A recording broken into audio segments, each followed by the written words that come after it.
Salam saudara BSJD dimanapun berada. Bersama saya Pikari Septo Dekanaga dari Resort GKI Karusenjanang akan membawa kita dalam perenungan firman Tuhan pada hari ini. Namun sebelum itu, mari kita bersatu di dalam doa. Kita berdoa. Tuhan Allah Bapa kami yang bertata di dalam kerajaan surga, kami sangat mengucap syukur dan berterima kasih atas segala anugerah pemeliharaan dan penyertaan Tuhan di dalam kehidupan kami. Sehingga dalam kesempatan ini Tuhan kami diperkenankan kembali untuk belajar akan firman-Mu. Dan kami juga menyadari, kami ini sejujurnya adalah manusia yang lemah. Manusia yang tidak berdaya tanpa pertolongan Tuhan. Dan oleh karena itu kami mohon tuntunan kuasa Roh Kudus-Mu agar memampukan kami yang lemah ini, agar dengan demikian kami bisa mengerti dan memahami akan maksud Tuhan. Diberkatilah hamba-Mu dan diberkatilah kepada seluruh pendengar BSJD dimanapun keberadaan mereka. Dalam nama Tuhan Yesus Kristus kami berdoa. Amin. 2 Tawarik pasal yang ke-36 ayat yang ke-11 sampai dengan ayat yang ke-21. Dan secara terkhusus dalam kesempatan ini ayat yang ke-14 dan ayat yang ke-15 menjadi dasar pemberitaan firman Tuhan bagi kita semua.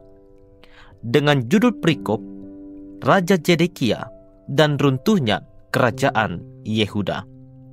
Akan saya bacakan bagi kita semua yang berbunyi demikian. Juga semua pemimpin di antara para imam dan rakyat berulang kali berlaku tidak setia dengan mengikuti segala perbuatan yang menjijikkan dari bangsa-bangsa lain. Mereka menajiskan rumah Tuhan yang telah dikuduskannya di Yerusalem.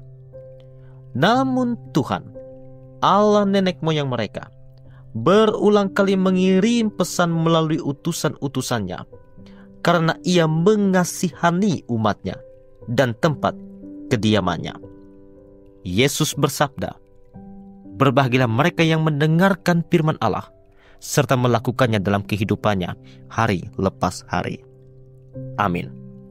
Renungan pada hari ini saya berikan tema atau judul, Kebaikan Tuhan di balik akhir kisah. Saudara BSJD, ketika kita menonton sebuah film, maka hal utama yang kita nantikan sebagai penonton adalah ending dari film tersebut. Dan seringkali kita mengharapkan ending yang happy, ending yang berbahagia. Sebab ending yang bagus akan memberikan kepuasan bagi kita yang menikmati ceritanya. Tetapi justru berbeda ketika kita melihat 2 Tawarik pasal yang ke-36 ini, yang justru di akhir kisah menceritakan kehancuran Yehuda beserta dengan raja terakhirnya. Sungguh ending yang ironi. Bukan tanpa alasan hal itu terjadi. Sebab bangsa Yehuda pada saat itu sudah kehilangan kepekaan untuk mendengarkan pesan Tuhan. Sehingga hati mereka menjadi keras dan tidak berbalik pada kehendak Tuhan.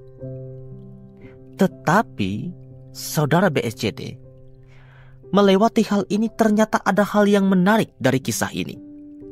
Yakni bahwa kehancuran Yehuda sesungguhnya bukanlah akhir dari seluruh cerita. Justru menjadi permulaan bagi bangsa itu sendiri untuk beroleh pemulihan dari Tuhan. Tuhan memang mengizinkan mereka mengalami pembuangan di Babel selama 70 tahun dan mengalami titik terendah mereka. Sebab ada kesedihan di sana, ada penyesalan di sana, ada tangis di sana ketika mereka di Babel. Tapi melewati semua itu, hati mereka menjadi peka untuk mendengarkan perkataan Tuhan.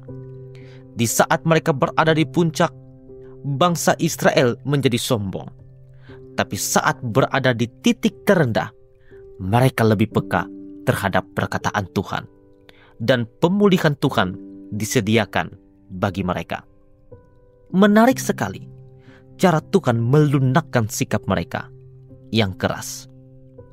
Saudara-saudari BSJD yang dikasihi dan diberkati oleh Tuhan, bagaimanakah kisah kehidupan saudara pada saat ini? Mungkinkah pada saat ini Anda mengalami ending atau peristiwa yang tidak mengenakan. Mungkin ending dalam pekerjaan Anda dalam keadaan yang tidak baik. Mungkin ending dalam rumah tangga Anda dalam keadaan yang tidak harmonis. Atau mungkin ending dalam pendidikan saudara berjalan tidak sesuai harapan. Dan pasti kita bertanya, kenapa hal itu terjadi dalam segi kehidupan kita? Saudara BSJD, setidaknya ada 2 jawaban yang dapat kita pahami atas peristiwa atau ending yang kita alami pada saat ini.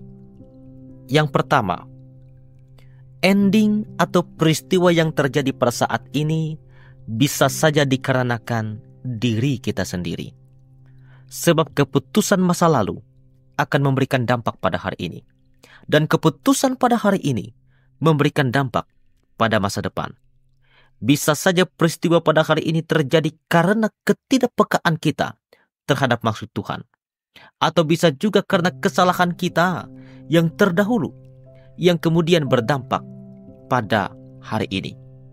Tapi meskipun demikian, bukan berarti tidak ada pemulihan yang Tuhan berikan. Justru melewati peristiwa tersebut, Tuhan sesungguhnya menghendaki kita mengakui kelemahan dan kesalahan kita dan berharap padanya, bukan berharap pada diri kita sendiri. Kemudian, yang kedua, mungkin saja Tuhan memang mengizinkan ending atau peristiwa itu terjadi dalam kehidupan kita sebagai cara untuk memperkenalkan kasih setianya. Sebab bagaimana kita bisa mengenal Tuhan sebagai penolong kalau kita tidak mengetahui arti dari sebuah kesulitan?